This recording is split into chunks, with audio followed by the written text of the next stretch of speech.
The aim of the advertisements was simply to show people the product's practical virtues, nothing more.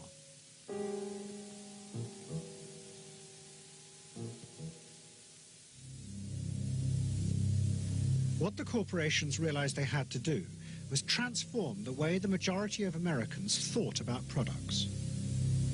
One leading Wall Street banker, Paul Mazur of Lehman Brothers, was clear about what was necessary. We must shift America, he wrote, from a needs to a desires culture. People must be trained to desire, to want new things even before the old have been entirely consumed. We must shape a new mentality in America. Man's desires must overshadow his needs. Prior to that time, there was no American consumer. There was the American worker, and there was the American owner, and they manufactured and they saved and they ate what they had to, and the people shopped for what they needed. And while the very rich may have bought things they didn't need, most people did not. And Mazur envisioned a break with that, where you would have things that you didn't actually need, but you wanted, as opposed to needed. And the man who would be at the center of changing that mentality for the corporations was Edward Bernays. Bernays really is the guy within the United States, more than anybody else, who sort of brings to the table psychological theory as something that is an essential part of how, from the corporate side, of how we are going to appeal to the masses effectively. And the whole sort of merchandising establishment and sales establishment is ready for Sigmund Freud. I mean, they are ready for understanding what motivates the human mind. And so that there's this real openness to Bernays' techniques being used to sell products to the masses. Beginning in the early 20s, the New York banks funded the creation of chains of department stores across America. They were to be the outlets for the mass-produced goods, and Bernays' job was to produce the new type of customer. Bernays began to create many of the techniques of mass consumer persuasion that we now live with. He was employed by William Randolph Hearst to promote his new women's magazines, and Bernays glamorized them by placing articles and advertisements that linked products made by others of his clients to famous film stars like Clara Bow, who was also his client. Bernays also began the practice of product placement in the movies, and he dressed the stars at the film's premieres with clothes and jewellery from other firms he represented. He was, he claimed, the first person to tell car companies they could sell cars as symbols of male sexuality. He employed psychologists to issue reports that said products were good for you and then pretended they were independent studies. He organised fashion shows in department stores and paid celebrities to repeat the new and essential message: you bought things not just for need, but to express your inner sense of yourself to others. There's a psychology of dress. Have you ever thought about it? How it can express your character? You all have interesting characters, but some of them are all hidden. I wonder why you all want to dress always the same, with the same hats and the same coats. I'm sure all of you are interesting and have wonderful things about you, but looking at you in the street, you all look so much the same. And that's why I'm talking to you about the psychology of dress. Try and express yourselves better in your dress. Bring out certain things that you think are hidden. I wonder if you've thought of this angle of your personality. I'd like to ask you some questions. Why do you like short skirts? Oh, because there's more to see. More to see, eh? What good does that do you? What's my answer? It makes you more attractive. It does? In 1927, an American journalist wrote, "A change has come over our democracy. It is called consumptionism. The American citizen's first importance to his country is now no longer that of citizen, but that of consumer." The growing wave of consumerism helped in turn to create a stock market boom. And yet again, Edward Bernays became involved. promoting the novel idea that ordinary people should buy shares, borrowing money from banks he also represented. And yet again, millions followed his advice. He was uniquely knowledgeable about how people in large numbers are going to react to products and ideas and so on. But in political terms, if he were to go out, so I can't imagine that he could get 3 people to stand and listen. Wasn't particularly articulate, was a kind of funny looking, and didn't have any sense of reaching out for people one-on-one. None at all. He didn't think about people in groups of one, thought about people in groups of thousands. So I would have nothing to do with him.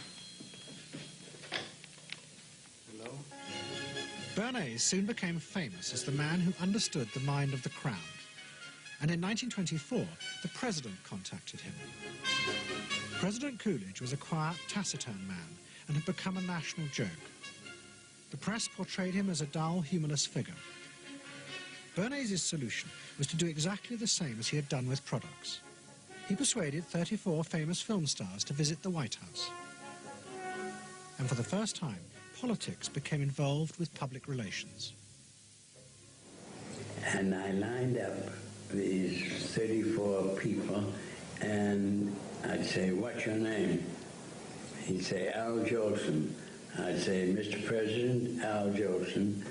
Next day, every newspaper in the United States had a front page story. President Coolidge entertains actors at White House.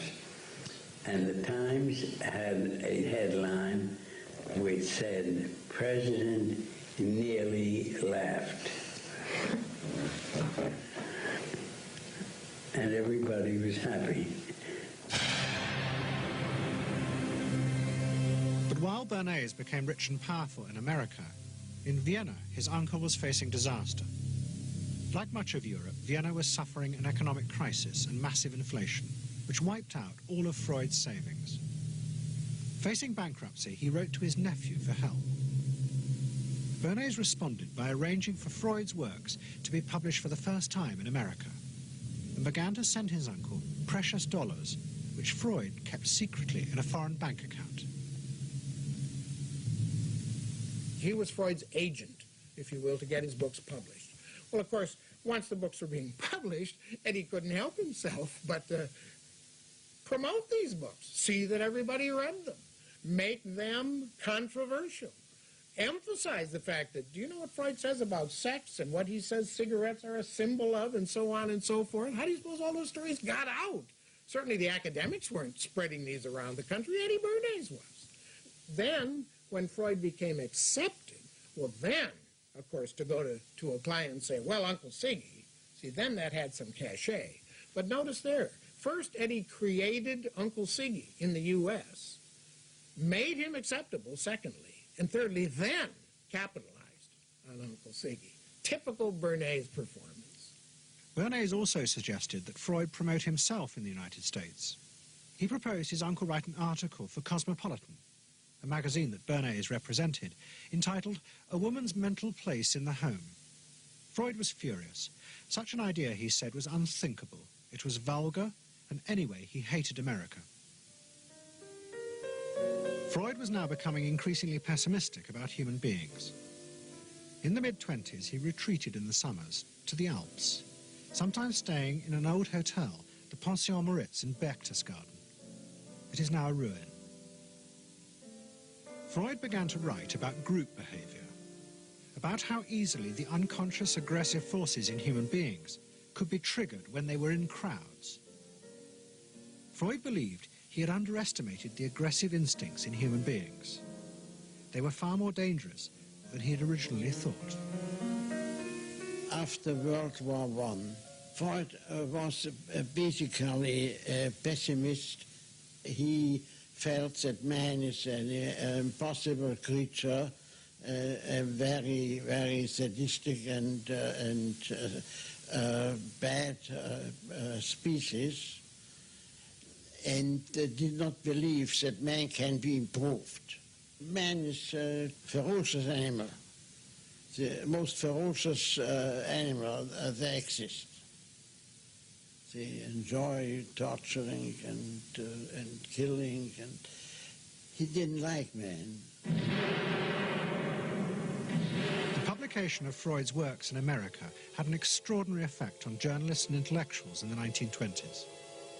What fascinated and frightened them was the picture Freud painted of submerged, dangerous forces lurking just under the surface of modern society. Forces that could erupt easily to produce the frenzied mob which had the power to destroy even governments. It was this they believed had happened in Russia.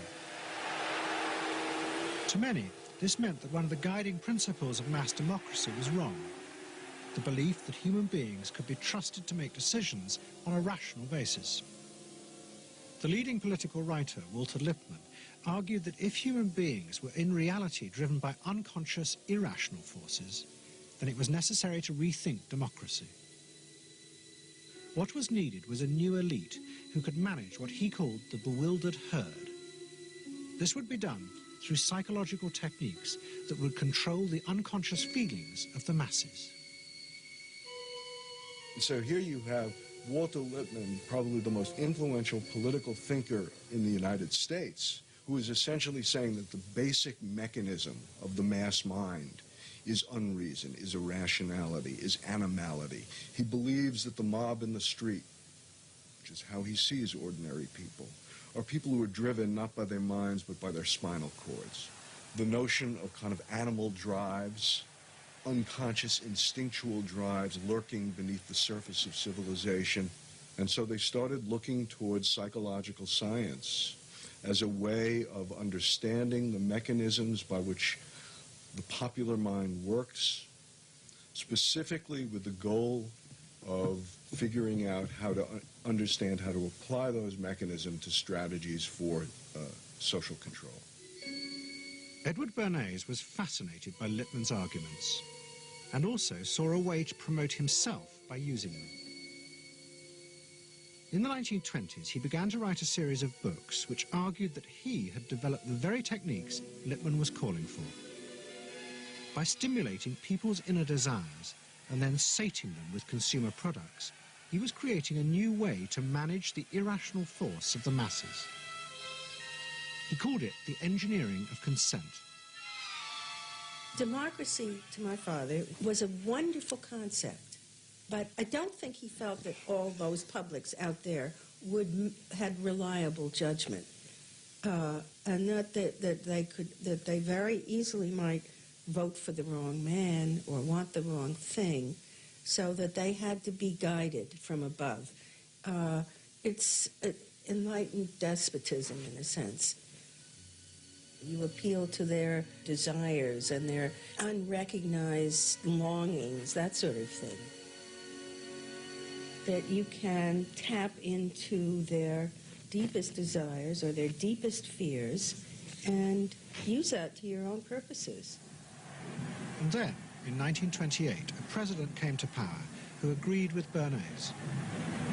President Hoover was the first politician to articulate the idea that consumerism had become the central motor of American life.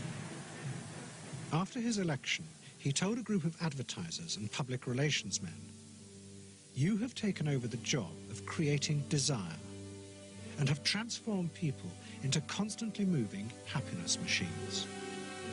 Machines which have become the key to economic progress."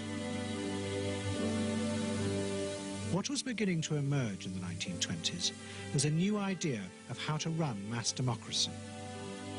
At its heart was the consuming self, which not only made the economy work, but was happy and docile, and so created a stable society. Both Bernays and Lippmann's concept of managing the masses takes the idea of democracy and it turns it into a palliative. It turns it into giving people some kind of feel-good medication that will respond to an immediate pain or an immediate yearning, but will not alter the objective circumstances one iota. I mean, democracy really, the idea of democracy at its heart was about changing the relations of power that had